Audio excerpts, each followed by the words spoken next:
Olá, sejam bem-vindos à terceira aula assíncrona aqui do nosso curso sobre ciência e religião através da história.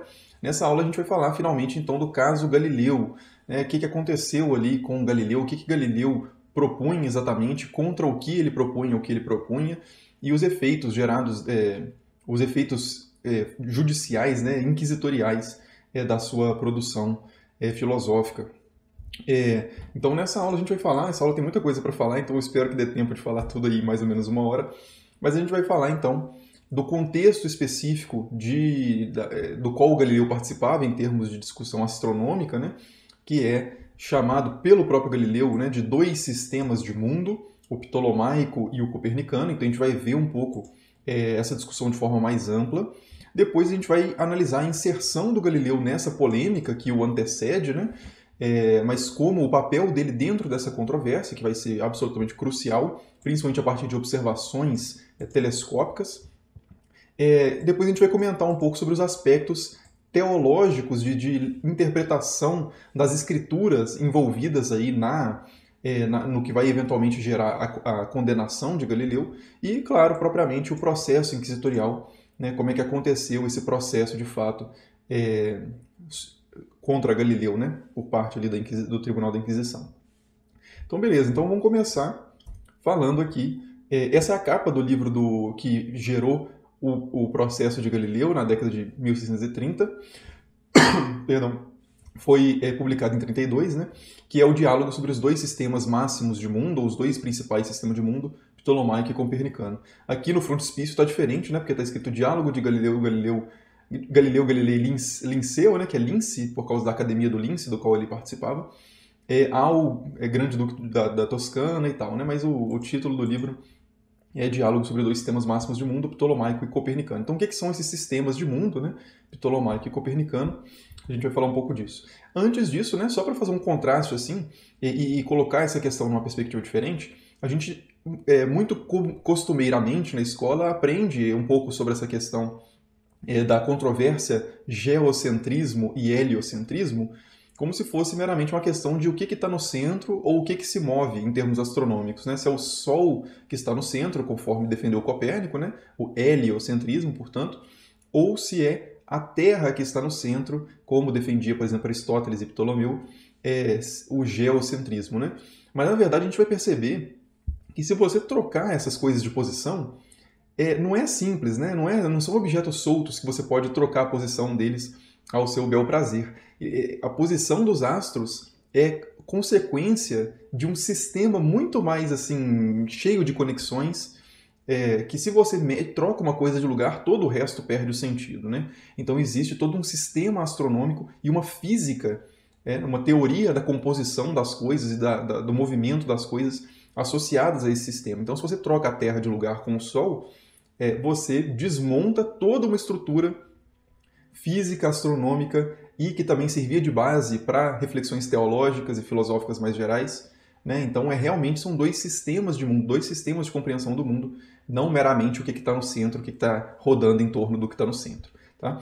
Então, falando primeiro do sistema que Galileu vai se opor a ele, que é o sistema ptolomaico, também chamado sistema aristotélico ptolomaico, né? Porque ptolomaico é coisa de Ptolomeu, que foi um filósofo natural ali do século II depois de Cristo, que escreveu um livro chamado Almagesto, no qual ele sofistica, né, melhora, aprimora em diversos pontos a cosmologia que Aristóteles já tinha delineado no século IV a.C. Né? Então, por isso, às vezes aristotélico ptolomaico, às vezes simplesmente ptolomaico.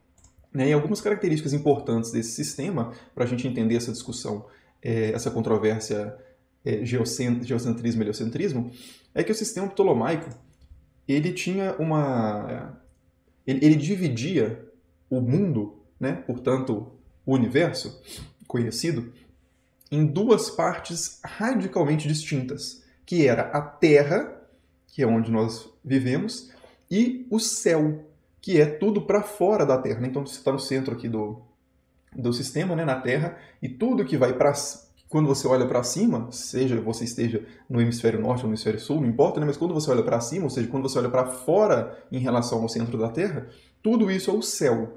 E o céu se comporta de uma forma muito, muito diferente da Terra. Né? Quando a gente pensa hoje a partir da nossa cosmologia contemporânea, a Terra é um dos planetas, um dos corpos celestes, então ele é meio que funciona mais ou menos da mesma forma que os outros corpos celestes, né?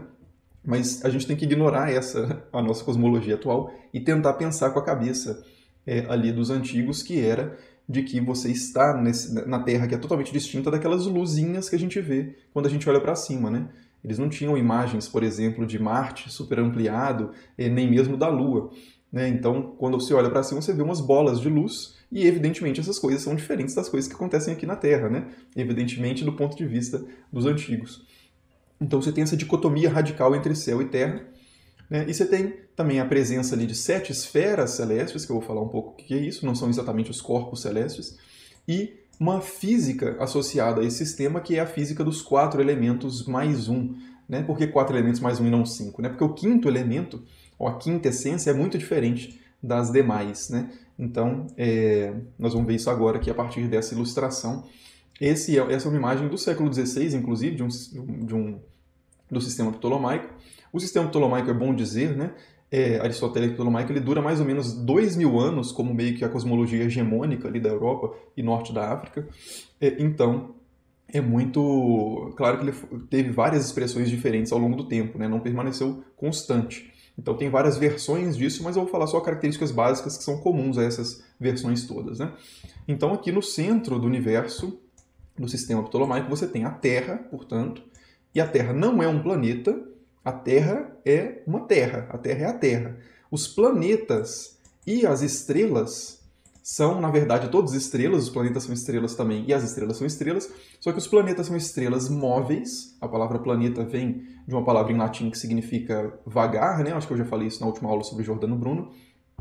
E as estrelas fixas, que a gente chama de estrelas, são estrelas fixas porque elas mantêm as suas posições relativas, né? Se você olha, por exemplo, uma constelação qualquer, a posição relativa das estrelas que compõem aquela constelação está sempre a mesma, né? Então, se você olha em 1500 para essa constelação, ou hoje para essa constelação, a posição relativa entre as estrelas é a mesma, elas não mudam, portanto, são as estrelas fixas. Já os planetas, às vezes o planeta está próximo de uma constelação, às vezes está próximo de outra, às vezes está próximo de uma terceira. Então os planetas mudam suas posições relativas em relação ao fundo do universo, né? Ao fim do universo, que são a esfera das estrelas fixas. Bom, mas vamos voltar aqui para a Terra, né? Então a Terra, que não é um planeta, é uma Terra, é composta por 4 elementos, que é terra, água, ar e fogo, né? Os famosos 4 elementos aí. E esses elementos, eles têm características próprias que os distinguem uns dos outros e que o distinguem todos eles do quinto elemento, que é o éter, mas a gente vai falar do éter depois. Mas falando sobre os elementos terrestres, né, esses elementos, segundo a física aristotélica, eles têm um lugar natural para estar. Então, por exemplo, se eu pego uma coisa, vamos supor, isso aqui, que é predominantemente composta do elemento terra, né? E terra é um elemento, não é a terra, tipo assim, poeira, né? A poeira é composta basicamente do elemento terra, mas o elemento terra não é nenhum material que a gente encontra de forma pura na natureza, né? O nome terra pode ser enganoso por causa disso, que a gente pensa em terra assim muito... Mas não, as rochas, por exemplo, são feitas do elemento terroso, os nossos corpos são altamente terrosos, né? Mas enfim, então você tem um objeto composto pelo elemento terra. Segundo Aristóteles, o lugar natural do elemento terra é o centro do universo. Então, todos os elementos compostos predominantemente pelo elemento terroso tendem a estar no centro do universo, tendem a mover-se para o seu lugar natural, que era o centro do universo. Então, se eu soltar isso aqui, ela vai cair. Por quê? Ela está indo em direção, o objeto está indo em direção ao seu lugar natural, que é o centro do universo. Então, essa é a teoria, inclusive, da gravidade aristotélica, né? Se eu pego um elemento água, por exemplo, aqui, né?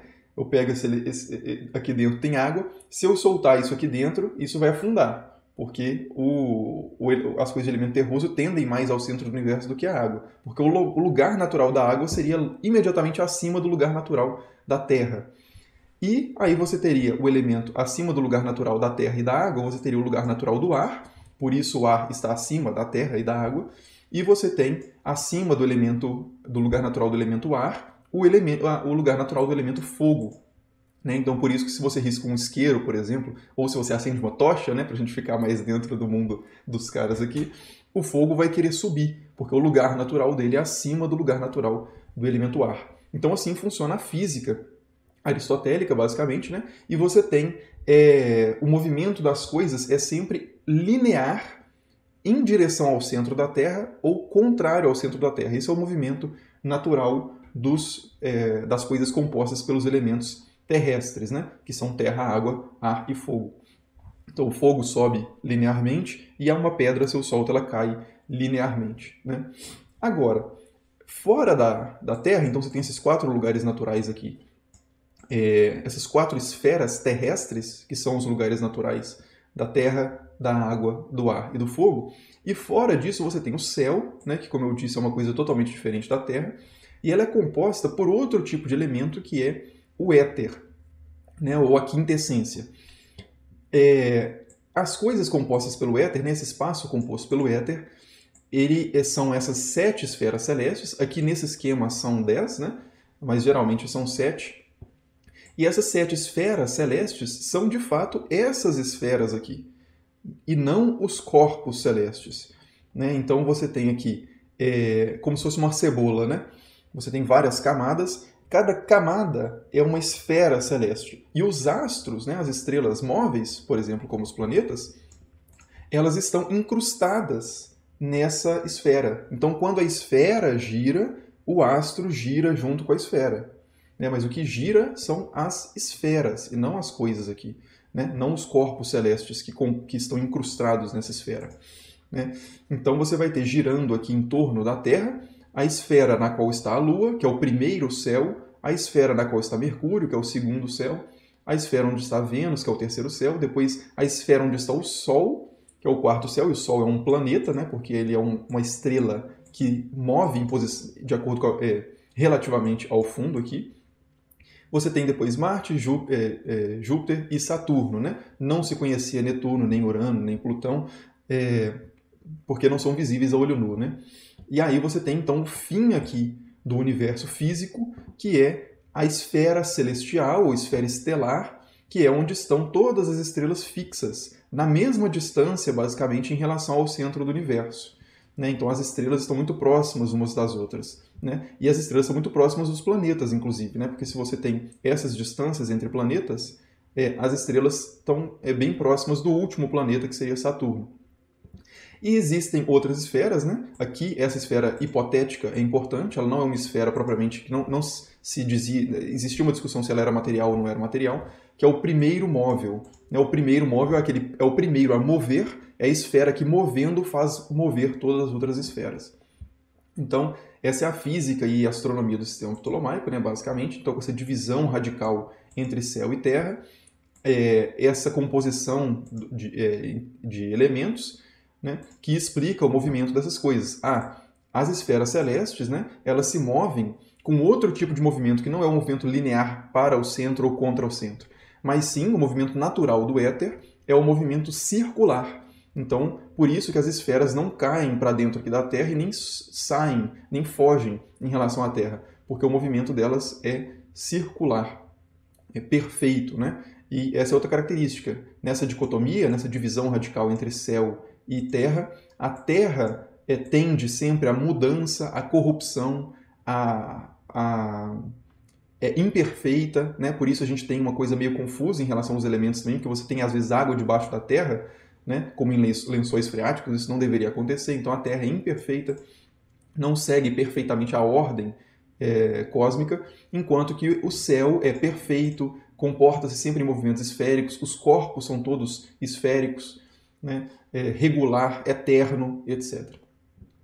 Detalhe, né? Por que a gente não vê as esferas celestes? Porque elas são compostas de éter em baixa concentração. A gente vê os corpos celestes, as esferas, as estrelas incrustadas nessas esferas, como o Sol, Marte, etc., porque são compostas de éter em alta concentração. Então, beleza, né? Só que essa física, que é bem redondinha, explica muita coisa, né? Explicava muita coisa, era muito satisfatória para a descrição dos fenômenos da natureza até certo ponto. Ela tinha, evidentemente, problemas, né? Coisas que não explicava, como qualquer sistema vai ter, né? E uma dessas coisas que a gente poderia destacar aqui é uma coisa que se observa, que é o chamado movimento retrógrado, que é que se você tenta acompanhar a trajetória de um planeta ao longo do ano, por exemplo, Marte, você vai ver que, ou Mercúrio, onde esse fenômeno é mais intenso ainda, você vai ver que, esse aqui são uma sequência de fotos tiradas com o mesmo intervalo de tempo, né? Você vai ver que o planeta começa a desacelerar em determinado momento, então veja que as distâncias aqui começam a se encurtar, né? O planeta parece, né, desacelerar, e aí de repente ele volta, ele vai no sentido contrário do que ele estava indo, depois desacelera e volta a acelerar no sentido que ele estava indo. Então ele dá um nozinho, né, na sua trajetória. Então essa é uma coisa, por exemplo, que é o que Ptolomeu adapta o sistema aristotélico para explicar. Como é que Ptolomeu explica esse movimento retrógrado, né? Ele adiciona aqui um epiciclo à órbita aqui, né, a esfera celeste, ao movimento original do planeta. Então vamos colocar que isso aqui é Marte, né? Então Marte faz, na verdade, esse movimento nessa direção, que é chamado de deferente, e faz também um movimento num epiciclo. Né? Então ele faz esse movimento ao mesmo tempo em que ele faz esse movimento. E a combinação desses dois movimentos gera esse tipo de trajetória aqui. Né? Então ele está indo aqui, de repente ele desacelera, faz um nozinho e volta. Então os epiciclos ajudariam a explicar esse movimento retrógrado.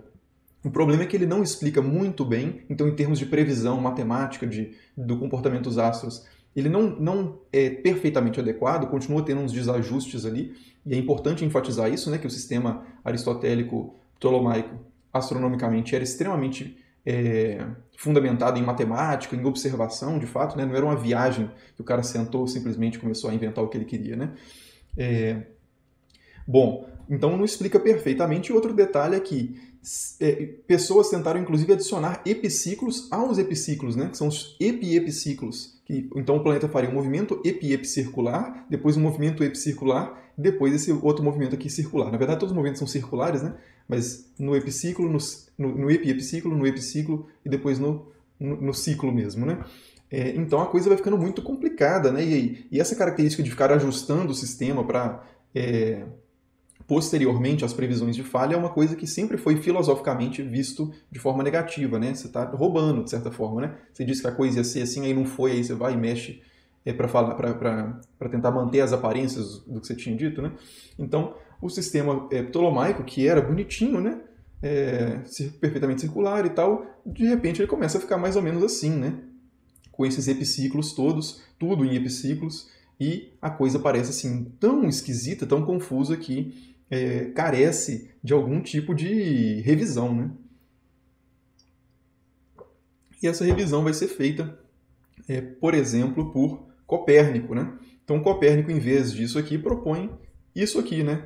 Colocar o Sol aqui no centro, e aí você mantém as esferas celestes aqui todas, a Terra vem aqui e tem um epiciclo apenas, que é o da Lua em torno da Terra, e aí depois você tem as outras esferas celestes, e aí você chega aqui à esfera imóvel das estrelas fixas, né? Que é o centro o fim do universo. E aqui esfera imóvel, né? Porque a Copérnico pode dizer que essa esfera das estrelas fixas, elas não giram em torno da Terra. Elas estão imóveis e o que causa a impressão de que elas estão girando é o movimento da Terra e não o movimento delas, né?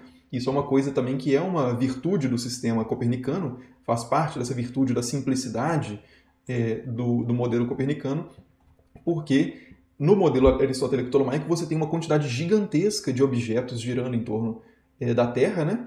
Um monte de orbes, né? Um monte de estrelas, são essas estrelas fixas girando em torno da Terra, e no sistema copernicano você tem muito menos coisas se movimentando, né? Então parece um pouco menos caótico, parece um pouco mais intuitivo, talvez. Então, é um modelo mais agradável, até esteticamente, né? E isso é importante para definir entre um modelo e outro. Essas seções estéticas vão ser muito importantes nessa discussão. Então, Copérnico propõe isso em 1543, né, a Revolução das Esferas Celestes, e resolve, por exemplo, o problema do movimento retrógrado de uma forma diferente, né? É que a Terra, vamos colocar aqui, isso aqui é Marte, né? A Terra e Marte giram juntos em torno do Sol, mas elas têm velocidades diferentes de rotação, de translação, né? Então, as posições relativas de Terra e Marte vão variando. Então, quando você está aqui na Terra em E1 e olha para Marte nessa posição P1, você vai ver ela contra este fundo aqui celeste, né? Quando você olha de E2 para P2, você vai ver ele contra esse fundo. Quando você olha de E3 para P3, você vai ver nesse fundo. Então ela vai subindo, né? Quando você olha de E4 para P4, aqui, só que aqui já deu uma desacelerada, porque de S2 para S3 é uma distância muito maior do que de S3 para S4. Quando você olha de E5 para P5, ele já começou a voltar. Então você vai ver que ele vai dar uma voltadinha e de repente ele vai e volta a subir. Então essa é a explicação em termos de posições relativas aí no sistema copernicano, explicando o fenômeno do movimento retrógrado, né? E aqui também no caso dos planetas inferiores, ou seja, nos planetas mais próximos do Sol do que na Terra, também funciona essa explicação. A questão é o seguinte, né? Que esse era apenas um dos problemas em discussão astronomicamente ali, então você resolver isso de outra forma, no caso do sistema copernicano, o fato do sistema copernicano resolver muito melhor o problema dos sistemas retrógrados não derruba automaticamente o sistema aristotélico-ptolomaico, que continuava explicando outros fenômenos melhor do que o sistema copernicano, e o sistema copernicano ele não tem uma física adequada. Então, se você joga a Terra para fora do centro do universo, e a Terra de repente é um planeta como os outros, o que explica o fato do movimento da Terra em torno do Sol? A Terra teria que ser composta de éter, por exemplo, para ela ter um movimento natural circular. Né? Então, se a Terra é formada não é feita de éter, como a gente constata por experiência, né? Por vivermos na Terra, então o que explicaria esse movimento? Então falta ainda, por exemplo, a lei da gravidade, que viria lá com Newton, né? E falta várias outras coisas também, de por que os movimentos na Terra parecem lineares e a Terra em si faz um movimento circular. O que explica eu soltar uma pedra e ela descer, só que a própria Terra girar circularmente em vez de cair para o centro de alguma coisa ou subir? Né? Outra questão, se eu pulo e a Terra está girando, por que eu não caio mais para lá ou mais para cá? Né? Isso aí vai precisar de uma nova física para explicar. Então, isso vai ser explicado pela inércia posteriormente, né? Que Galileu vai começar a montar e vai ser sofisticado depois. Então, o sistema copernicano, quando ele surge, ele falta uma física que lhe dê uma qualidade realmente de descrição da realidade. Então, o sistema aristotélico-ptolomaico permanece, apesar da sugestão de Copérnico, porque na argumentação entre os filósofos naturais, o sistema aristotélico-ptolomaico continua sendo superior em explicações empíricas dos fenômenos do que o sistema copernicano. Isso vai mudar a partir principalmente de Galileu. Então, né, o sistema copernicano acaba matando essa dicotomia céu e terra, acaba também matando essa ideia de 4 elementos mais um, só que não coloca nada no lugar, né? E também gera novos problemas. Por exemplo, a questão da paralaxe estelar, fases de Júpiter que deveriam ser observadas no sistema copernicano e não são. O tamanho de Marte deveria variar consideravelmente e isso não era visto. É uma série de previsões que o modelo copernicano faz e que, de certa forma, não se cumprem. Né? Eu até separei aqui um dos casos, né, que é o da aparência de Marte, que eu acho que é o mais simples de explicar, que é o seguinte, né, se a Terra e Marte estão girando com diferentes velocidades, eles vão ter diferentes posições relativas ao longo do ano, ou ao longo do tempo, né? Então, em alguns momentos, por exemplo, a Terra vai estar em E1 e Marte vai estar em E1, e eles vão estar muito próximos. Agora, quando a Terra estiver em E2 e mesmo assim Marte estiver em E1, né, a Terra vai estar muito distante de Marte, então Marte deveria parecer muito menor e muito menos brilhante. E o que se constatava empiricamente é de que há, de fato, uma variação do tamanho do brilho de Marte, principalmente do brilho de Marte, mas era muito pequeno e, portanto, era melhor explicável em termos de epiciclos. Né? Então, quando Marte está aqui, em relação à Terra, ele parece um pouco maior do que quando ele está aqui. Né? Então, o problema da diferença de tamanho de Marte era melhor explicada em termos empíricos, observacionais, pelo sistema aristotélico-ptolomaico do que pelo sistema copernicano. Isso vai mudar quando a gente conseguir olhar para Marte com um telescópio e ver que, de fato, a mudança é muito mais significativa do que se imaginava. E aí a coisa pende mais para a explicação copernicana da diferença de magnitude de Marte, né? Bom, enfim, então são várias questões. Não precisa entender todas essas coisas, é só para perceber que o debate, né, o que eu estou querendo mostrar aqui, é que esse debate entre heliocentrismo e geocentrismo, ou melhor, entre sistema ptolomaico e sistema copernicano, era um problema de filosofia natural, era uma questão muito complexa, que envolvia muitas capacidades ali de observação, de matemática, de geometria, etc., e que era extremamente sério, era um debate extremamente sério, né? Que a gente sai muitas vezes com a ideia de que Galileu ou que Copérnico começou a falar o óbvio, tipo assim, claro que o Sol está no meio, né? E as órbitas, as coisas giram em torno do Sol, né? E as pessoas, por ignorância, ou por teimosia, ou por fanatismo religioso, falavam não, de jeito nenhum, não é assim. Não, vai ter esse aspecto também, como a gente vai ver. Mas, por outro lado, é uma discussão filosófica, né, ou científica, se quiser, extremamente séria, complexa, com bons argumentos dos dois lados, né? Melhores argumentos no campo aristotélico-ptolomaico até a chegada de Galileu, praticamente, né? Então, como é que Galileu entra nessa história? Galileu inicialmente nem estava muito interessado. Perdão. Galileu vai entrar nessa história de fato, assim, de voadora em 1610. Antes disso, Galileu não estava muito preocupado com essas discussões. Ele era, inclusive, um aristotélico, mas astronomicamente, mas ele achava a física aristotélica muito problemática. Então, pela sua crítica à física aristotélica, ele vai eventualmente chegar a uma crítica à astronomia aristotélica e vai acabar comprando o modelo copernicano, né?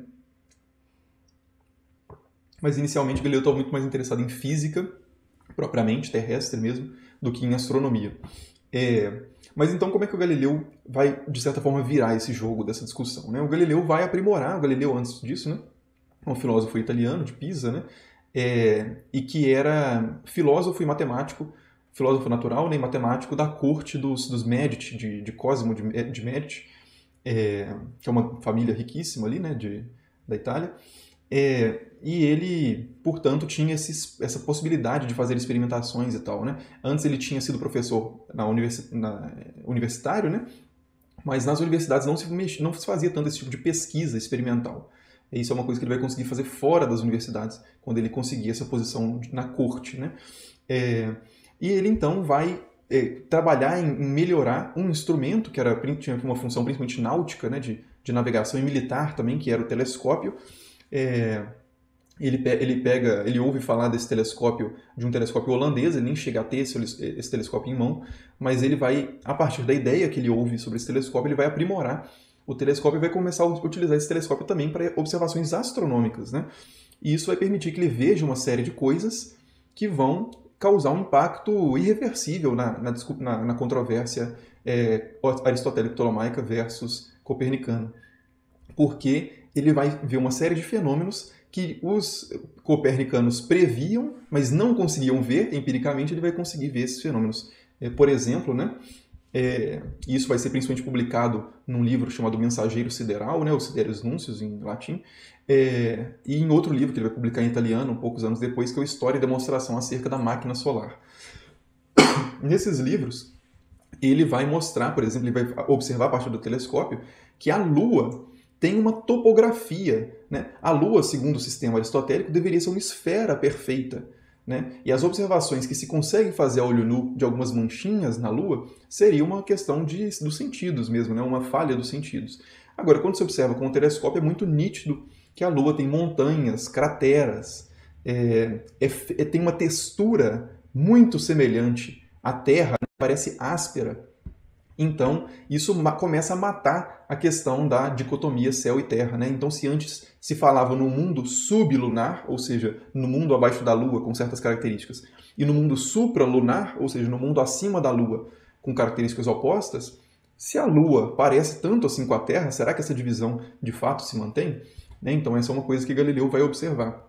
Outra coisa que Galileu vai observar são manchas no Sol. Né? De novo, o Sol deveria ser um astro perfeito, né? Perfeitamente circular, e manchas são uma característica de corruptibilidade, de mudança, de imperfeição, algo que não deveria existir no mundo supralunar, no mundo acima da Lua, no céu. Né? E Galileu vai observar experimentalmente não, observar empiricamente, que o Sol possui essas manchas, e que essas manchas, inclusive, variam em posição, indicando um movimento do Sol em torno de si mesmo, né? Uma rotação do Sol. Outra questão que Galileu vai observar é a de que Júpiter tem luas, né? Então, há há corpos celestes, né? Há estrelas girando em torno, estrelas no sentido antigo, né? De corpo celeste, girando em torno de Júpiter. Então, mais uma coisa que aproxima o mundo supralunar do mundo sublunar. Então, se a Terra tem uma lua também, e Júpiter tem uma lua, talvez os outros planetas também tenham lua. E quem sabe, talvez, as estrelas, como Giordano Bruno havia dito, né? As estrelas que a gente vê fixas possam ser sóis, em torno dos quais giram planetas também. E nesses planetas, luas, etc. Ou seja, o esquema que a gente tem da Terra poderia se repetir indefinidamente, ou pelo menos muito, né? Galileu não era um infinitista, ele não acreditava que o universo era infinito, mas acreditava que que o universo era muito grande, né? Então, todas essas observações vão colocar problemas seríssimos ali para a interpretação aristotélica ptolomaica. Outra coisa, né? Problemas como, por exemplo, essa questão da variação do tamanho de Marte vão ser observados pelo telescópio e vai se perceber que, de fato, há uma variação muito maior do que se imaginava do tamanho de Marte, né? Dependendo da posição do ano. E vai se observar também que Vênus, que segundo o sistema copernicano deveria ter luas, deveria ter fases, né? Porque por causa da posição dele inferior à Terra, né? Mais próximo do Sol, então o Sol, às vezes Vênus estaria na frente do Sol e Vênus desapareceria, portanto, né? Por causa dessa sombra, enfim, né? Da mesma forma que a Lua.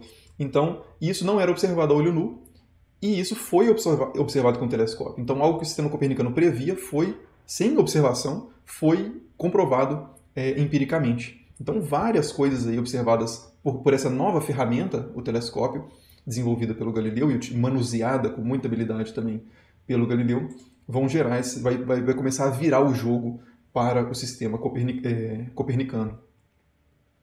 Né? Só que quando Galileu publica essas observações e faz esses questionamentos vão ser recebidos numa atmosfera que já era há muito tempo, né, anticopernicana.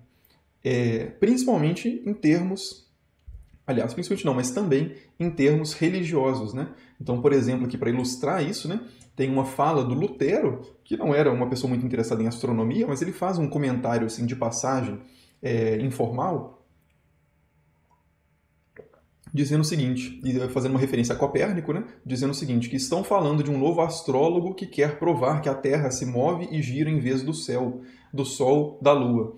O tolo quer virar toda a arte da astronomia de cabeça para baixo. No entanto, como a Sagrada Escritura nos diz, Josué ordenou que o Sol parasse e não a Terra. Né? Então você tem aqui um argumento astronômico, de certa forma, não um argumento exatamente, mas uma preocupação astronômica, né? De que Copérnico estaria virando de cabeça para baixo a astronomia que todas as outras pessoas defendiam, e de fato era isso que estava acontecendo. Mas, por outro lado, a gente poderia ir não só na astronomia, mas nas escrituras, na Sagrada Escritura, para verificar que passagens como uma passagem de Josué, no livro de Josué, comprovariam que o Sol é que se move e não a Terra, já que Josué manda o Sol parar e se o Sol está parado no centro do universo, como o modelo copernicano dizia, essa fala não faria o menor sentido. Né? Então você tem esse anticopernicanismo aqui de raiz teológica e escriturística, né? E isso vai ter efeitos imediatos após a publicação ali do Sidereus Nuncius, né? Em poucos meses, alguns autores, com esse ímpeto muito religioso, né? De uma religião, de uma forma de abordar a religião, de defender a religião específica ali, vão de fato se opor às publicações do Galileu com argumentos astronômicos e também a partir das escrituras. Então isso vai acabar gerando problemas ali para o Galileu, por causa dessa questão de que realmente a discussão entre esses dois sistemas de mundo tinha, para além das discussões seríssimas ali de astronômicas, experimentais, matemáticas, observacionais, tinha também esse elemento religioso. Né?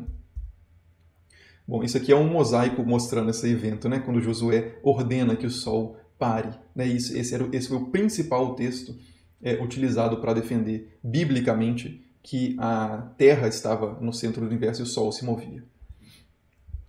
Então essas interpretações anticopernicanas, né? Aqui você tem os textos, eu nem vou ler os textos não, mas aqui você tem os textos que sugeririam, né? Então que a Bíblia seria anticopernicana.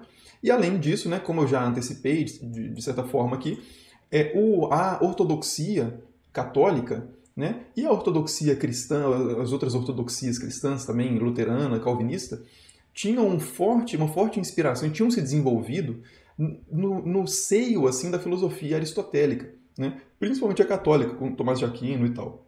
Os reformadores vão romper um pouco com isso, mas nem tanto.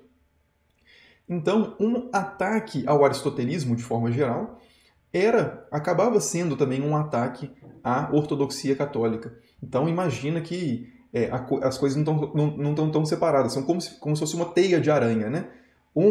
um fio da teia ali é a cosmologia aristotélica, outro fio da teia é a doutrina da criação católica, mas se você dá um peteleco em uma, toda a estrutura estremece, né? Então essas coisas estão conectadas ali e isso não pode ser desconsiderado, senão a gente perde a compreensão contextual aí do que está acontecendo. Então, para se defender dessas críticas religiosas, então Galileu se defende das críticas astronômicas muito bem, mas quando surge essa crítica religiosa, Galileu se vê também no papel de se defender da crítica ao seu sistema a partir das escrituras. Então, uma pessoa que é o Benedetto Castelli, que fazia parte da corte ali da Toscana, ele vai enviar uma carta para Galileu querendo saber como responder umas dúvidas que a grande duquesa Cristina de Lorena, ali da Toscana, tinha a respeito dessa conexão entre o sistema copernicano, como que o sistema copernicano poderia se harmonizar com as escrituras, né? Então o Benedetto Castelli manda uma carta para Galileu, pedindo assim, como é que eu respondo isso, né? E o Galileu vai escrever uma carta para ele argumentando como que a Bíblia faz sentido com o sistema copernicano. E isso vai gerar bastante problema para o Galileu em termos inquisitoriais, né? Como a gente vai ver mais para frente. Então, o Galileu escreve, essa carta está disponível com facilidade aí na internet, pelo menos em inglês, e tem um livro publicado pela Vozes, que chama Ciência e Fé, Galileu Galilei, que traz toda essa correspondência do Galileu que discute a questão religiosa, né, associada ao sistema copernicano.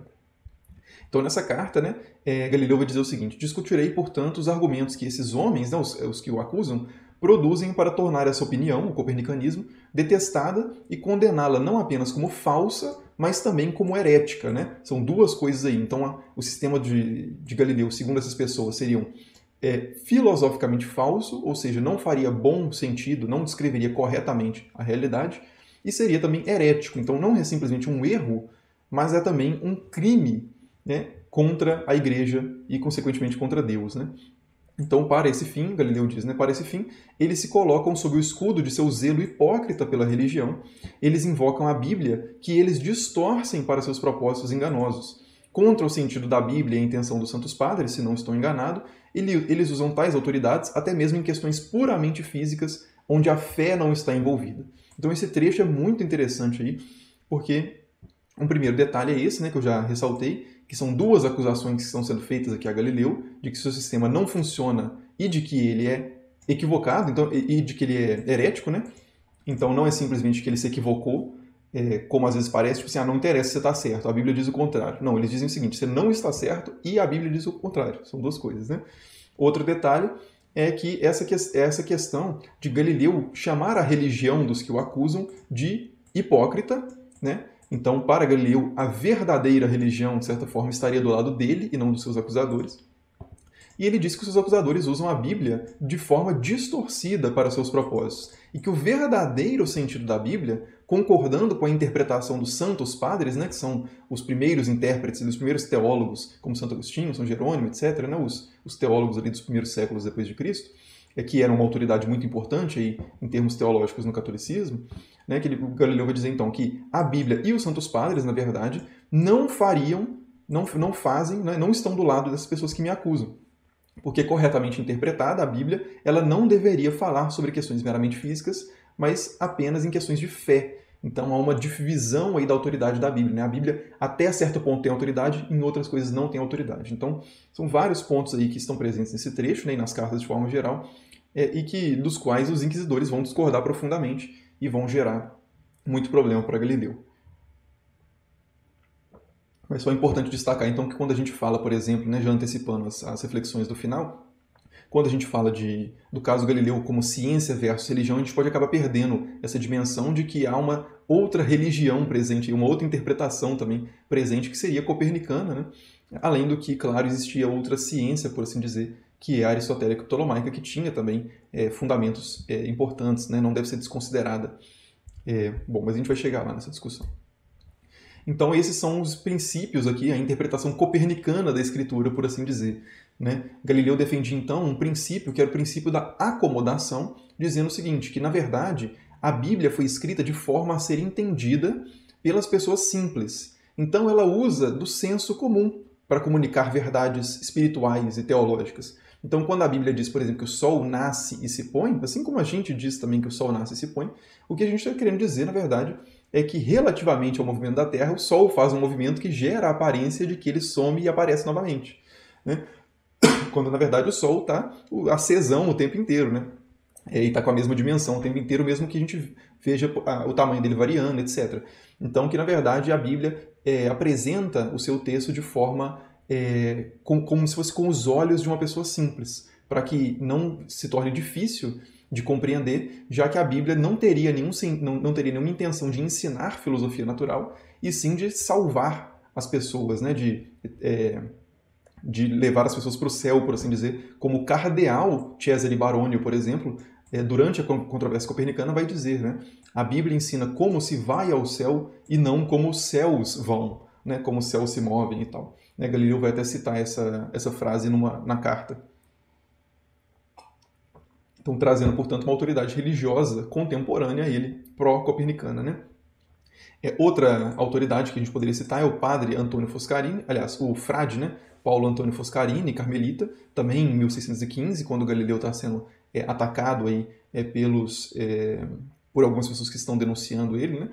O Foscarini vai dizer, né? As Sagradas Escrituras não instruem os homens na verdade dos segredos da natureza, porque Deus já permitiu e decidiu que o mundo se ocupe com as disputas e controvérsias e esteja sujeito à incerteza em tudo, como afirma o Eclesiastes, e que a resposta só venha no fim. Portanto, sua intenção agora é apenas nos ensinar o verdadeiro caminho para a vida eterna. Então, o Foscarini vai dizer então que a Bíblia não pretende ensinar filosofia natural também, né? E sim apenas ensinar o caminho da vida eterna. E que todas as dúvidas que possam haver em relação à filosofia natural devem ser decididas entre os homens sem consulta, sem a necessidade de autoridade revelada sobre o assunto. Né? Que as controvérsias devem ser levadas de forma humana mesmo, né? Então, esse é o chamado princípio da acomodação, que remete inclusive a Santo Agostinho e outras figuras que vão ser trazidas também para mostrar que a tradição católica salva o Galileu das acusações que ele está recebendo. Outra coisa que já foi um pouco mencionada, né, a partir dessas ideias do cardeal Barônio e do frade Foscarini, é que as demonstrações físicas têm precedência sobre o sentido das escrituras. Então, se as escrituras dizem alguma coisa e demonstrações físicas dizem o contrário, então deve-se ler as escrituras com outro sentido para que elas se adequem às demonstrações físicas. E não o contrário, né? A primazia é das demonstrações físicas, é a escritura que seja reinterpretada para casar com isso. Né? Então, isso também vai gerar problemas para Galileu, porque a visão dos inquisidores é o contrário, né? Se a Bíblia diz algo e a observação das pessoas, dos filósofos naturais diz outra, então os filósofos naturais é que devem pensar de novo e tentar harmonizar isso com as escrituras, né? É o movimento contrário. Galileu está defendendo o oposto. Então, gerando com isso, né, essa divisão entre teologia e filosofia natural, fortalecendo essa divisão que a gente já viu com Francis Bacon e já viu em alguma medida com Giordano Bruno, que é de que os teólogos deveriam se ocupar com o livro da revelação, a Bíblia, enquanto que os filósofos naturais deveriam se ocupar com o livro da natureza, né? Uma metáfora que eu já trouxe na aula sobre o Francis Bacon. Então Deus teria escrito 2 livros, a Bíblia e a natureza. Um grupo de pessoas, são os teólogos, leriam a Bíblia, outro grupo de pessoas estaria mais capacitado para ler o segundo livro, o livro da natureza. Então Galileu mesmo vai falar que a natureza, o mundo, foi escrito em caracteres matemáticos e geométricos. Né? Então, para se ler o livro da natureza, deve-se saber muito bem matemática e geometria, coisa que os teólogos não sabem e, portanto, não devem ler o livro da natureza, não deve se ocupar com algo que não é da sua alçada. Né? Então, há aqui uma discussão de lugar social dessas pessoas e das expectativas de ocupação desses grupos. Né? E, claro, muitos teólogos não vão concordar com isso. Alguns sim, né? O próprio Foscarini e o Barônio concordariam, outros não. Né? E outro ponto, né, esse aqui eu não vou aprofundar, mas Galileu chega nessas cartas a fazer uma leitura, inclusive copernicana, das passagens que trazem contra ele, inclusive a de Josué, dizendo que, na verdade, se você adotar um sistema aristotélico ptolomaico, ele não explica a fala de Josué também, porque o Sol, o que causa o movimento diurno, eu não vou entrar nisso não, porque isso é um pouco complicado, mas, enfim, o Sol parar no sistema aristotélico ptolomaico também não geraria o efeito que se espera na passagem de Josué. E sim, uma coisa que Galileu achava, que era que o giro do Sol em torno de si mesmo é que gerava gerava o movimento das demais esferas, parar esse movimento, sim, faria sentido para o que acontece ali no livro de Josué. Então Galileu diz, o sistema copernicano faz melhor sentido da passagem, explica melhor a passagem em termos literais, inclusive, do que o sistema aristotélico ptolomaico. Então, só para mostrar a complexidade aí dessa discussão. E aí, finalmente, a gente chega aqui no processo do Galileu, né? Eu estou vendo aqui que a gente já está com 50 minutos, que eu entrei nos assuntos assim, sem necessidade. Mas então, aqui, né, logo depois então da publicação lá dos seus livros, né, do Siderius Nuncius, né, e do História da Demonstração acerca da Máquina Solar, e da Carta do Castelli, principalmente, em 1615, a Carta ao Castelli, Galileu vai ser denunciado. Né? Então ele envia essa carta ao Castelli, na verdade, em 1613, envia uma carta depois diretamente à Duquesa Cristina de Lorena, em 1615, expandindo seus argumentos, né? E essas cartas vão ser denunciadas, aliás, vão ser feitas denúncias ao Galileu de heresia a partir dessas cartas e também dos livros. Né? Então o Lorini, que é um dominicano, né, um religioso dominicano, vai denunciar o Galileu com base na carta a Castelli, e o Tommaso Catini vai denunciar o Galileu com base nas cartas e no livro sobre a máquina do Sol também. Né? Então Galileu vai ser denunciado à Inquisição. Galileu vai pessoalmente, de forma livre, né, para Roma, porque Galileu era uma pessoa que frequentava a alta sociedade ali, né, tinha era uma pessoa bem relacionada, como se diz, né, se relaciona com gente com muito poder. Então Galileu vai livremente a Roma para conversar diretamente sondar diretamente o que a Inquisição tem contra ele, porque ele acha que ele não deveria ter problema nenhum com a Inquisição. De fato, um primeiro comitê vai investigar essas denúncias e vai dizer que os livros de Galileu não contêm nada de heréticos e nem a carta. Só que poucos meses depois, um segundo comitê vai declarar que o copernicanismo é, sim, falso e herético, especialmente na sua formulação realista. Né? Para entrar em mais uma coisa aqui.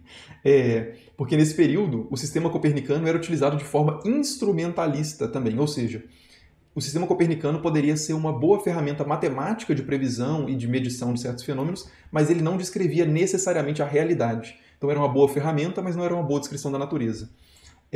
Agora, o copernicanismo realista é dizer o seguinte, não, de fato, o que Copérnico diz é como as coisas são, não é meramente uma ferramenta matemática, é uma descrição da realidade. Esse copernicanismo realista era considerado falso e herético oficialmente pela Igreja. Então, com essa definição do copernicanismo como heresia, vai haver uma reunião da Inquisição com a presença do Papa Paulo V, ou Paulo V, né? Em que vão definir ali sobre o caso Galileu, o que eles fazem com Galileu, né? Vão definir o seguinte, que o Galileu deveria receber uma orientação informal de não tocar mais no assunto do copernicanismo, não ensinar o copernicanismo. Caso ele desobedecesse essa orientação, ele seria formalmente comunicado para que não fizesse isso, e caso ele desrespeitasse o comunicado oficial, ele seria preso. Nada disso acontece porque, na primeira tentativa, né, o Roberto Bellarmino, que não era cardeal nessa época, Roberto Bellarmino vai fazer essa advertência oral a Galileu. E o Galileu vai falar, beleza, não vou falar mais sobre esse assunto. E, de fato, não vai publicamente por muitos anos. Então, às vezes, algumas pessoas falam assim que Galileu foi condenado 2 vezes ou foi processado 2 vezes. Na verdade, a coisa não é bem assim. Existiu esses primeiros atritos, né, que não chegam a formar um julgamento contra Galileu, efetivamente, e depois, mais para frente, é que vai ter efetivamente o processo do Galileu, apenas um, que é em 1633. Então, beleza. Então, aconteceram essas coisas, e aí você vai ter alguns eventos entre essa advertência e o processo efetivamente, que é o seguinte, o Bellarmino vai morrer e o Papa Paulo V também vai morrer em 1621, os dois no mesmo ano, ou seja, as pessoas que tinham tido problema com Galileu, né, que tinham colocado essa questão da heresia, julgado informalmente, né, essa questão do Galileu como o Galileu estando errado e tal, vão sumir do mapa, né, e um Papa que vai ser eleito em 23 é o Maffeo Barberini, que era um amigo pessoal de Galileu, que tinha escrito, inclusive, um poema em honra ao Galileu como filósofo natural. Né? Então, o Papa que assume era um grande amigo e um admirador de Galileu, o que parece que torna as coisas mais favoráveis ao Galileu voltar a publicar. Né? E só que tem um detalhe, nesse período está acontecendo a Guerra dos 30 Anos, que é uma guerra que tem esses contornos religiosos fortes, né, por ser travada aí entre nações protestantes e católicas, e isso vai gerar uma pressão muito forte sobre o Papa, que começa a ter necessidade de se afirmar como uma figura com maior autoridade, né, afirmar a sua autoridade que está sendo questionada, e isso vai gerar alguns efeitos, no caso Galileu inclusive, né, então esse Papa que potencialmente poderia ser uma figura acolhedora para Galileu, vai acabar por essa pressão sendo uma figura um pouco mais rigorosa e de fato vai levar o processo do Galileu, né? Então só para dizer assim, de alguns fenômenos também, de alguns fatores não científicos e nem religiosos dessa controvérsia, que tem um papel muito forte também no desenrolar das coisas. E aí, finalmente, então, em 1632, Galileu vai publicar o diálogo sobre os dois sistemas máximos de mundo, ptolomaico e copernicano,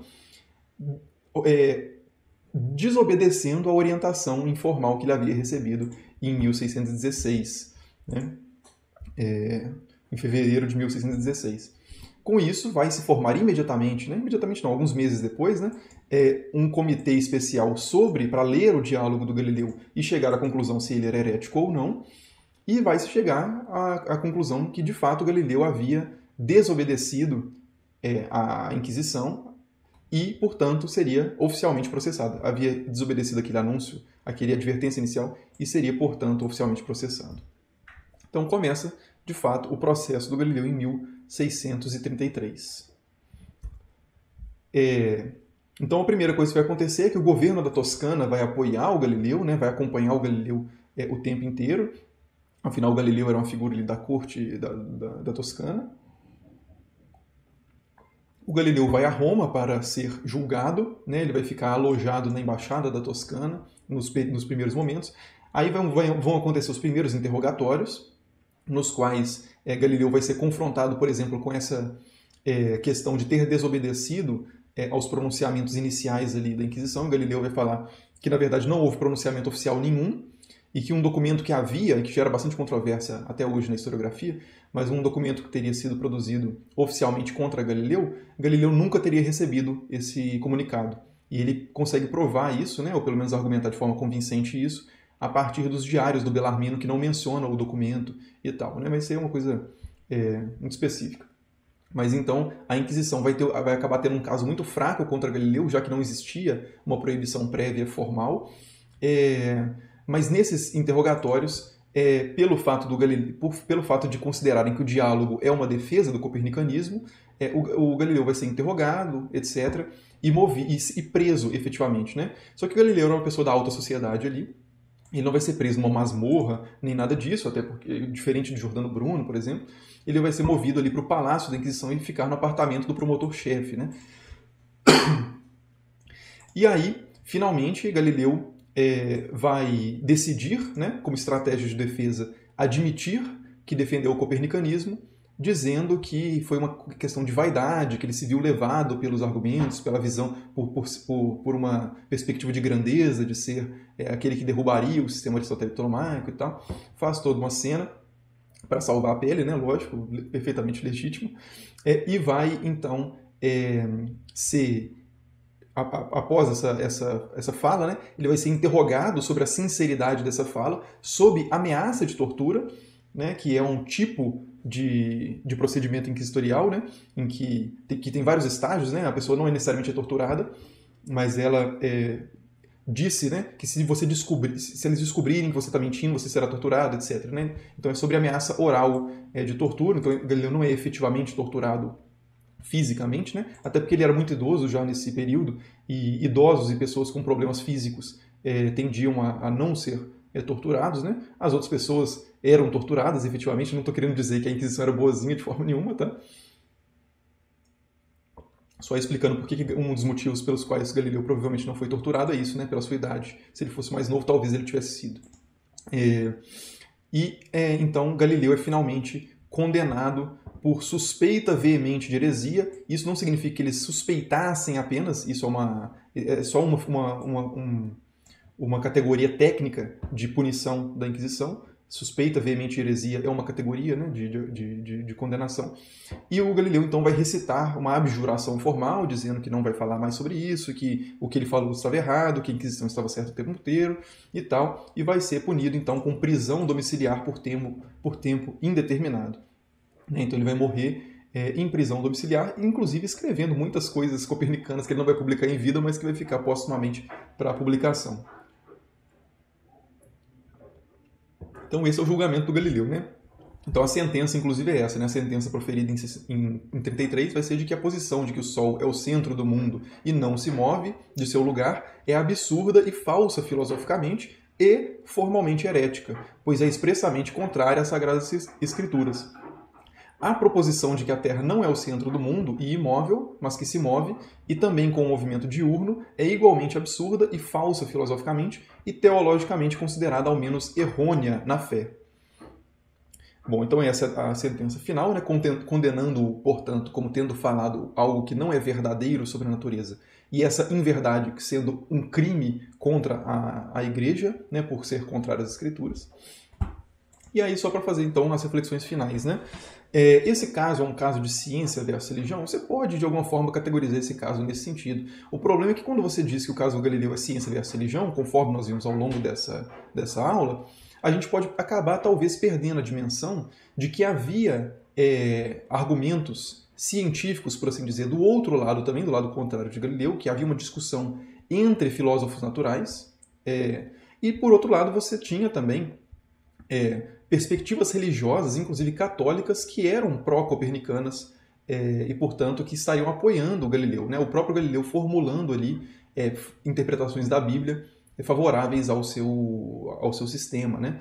Então, para que, de novo, né, insistindo, eu acho que essa categoria ciência versus religião ela mais atrapalha do que ajuda a compreender os casos, né? Porque a gente poderia igualmente falar também, né, de ciência versus ciência, no caso, sistema ptolomaico versus sistema copernicano, e de religião versus religião, falando da teologia mais literalista ali pós-concílio de Trento, que vai ser aplicada contra Galileu, e da teologia, ou da leitura da Bíblia, da hermenêutica acomodacionista, né, do princípio da acomodação lá, que seria que isentaria o Galileu de qualquer crime, né, em termos religiosos. Então, essa categoria ciência versus religião me parece, né, mais que atrapalha do que ajuda. E claro, né, como eu destaquei alguns poucos fatores, outros fatores, essa controvérsia também deve levar em consideração, além dessas questões de filosofia natural e de teologia e leitura da Bíblia, deve levar em conta outros fatores como questões políticas, né, como a própria Guerra dos 30 Anos, que vai fazer com que o Papa tome uma atitude mais rigorosa do que tomava até então. Questões locais, por exemplo, o Galileu ser um copernicano não é suficiente para ele ser condenado. Ele precisa estar na Itália, né? O John Wilkins, por exemplo, que vai ser um copernicano, que vai inclusive propagar bastante a obra de Galileu, na Inglaterra, vai terminar bispo, né? Vai ter um destino completamente diferente do Galileu. Por quê? Locais diferentes, contextos diferentes, né? Significa ele se deu bem porque não existia religião onde ele estava? Não, existia, só que a religião não tinha. Quem tinha poder religioso naquele local tinha perspectivas que não eram anticopernicanas, né? Além disso, questões pessoais, né, como o tratamento diferenciado que o Galileu vai receber, se a gente comparar ele com o Bruno ou com outras figuras que foram muito mais maltratadas, né, fisicamente e tal, a gente vai ver que também tem essas questões pessoais, né? Muito se fala, inclusive, do Papa ter tomado atitudes mais drásticas contra Galileu porque se sentiu ofendido com o livro do Diálogo, né? Porque o Diálogo tem são três personagens, né? Um copernicano, um aristotélico ou ptolomaico e um neutro. E o aristotélico foi... No final do livro, ele traz um argumento que era o argumento tipicamente utilizado pelo Papa. E o Papa, e na verdade algumas pessoas, assim, língua de fogo, né, que vão ficar falando na orelha do Papa, vão dizer que o Galileu estava querendo pessoalmente ofender o Papa e tal. Então isso vai gerar um mal-estar social ali também, um mal-estar pessoal, que vai ter um papel no julgamento também, enfim, né.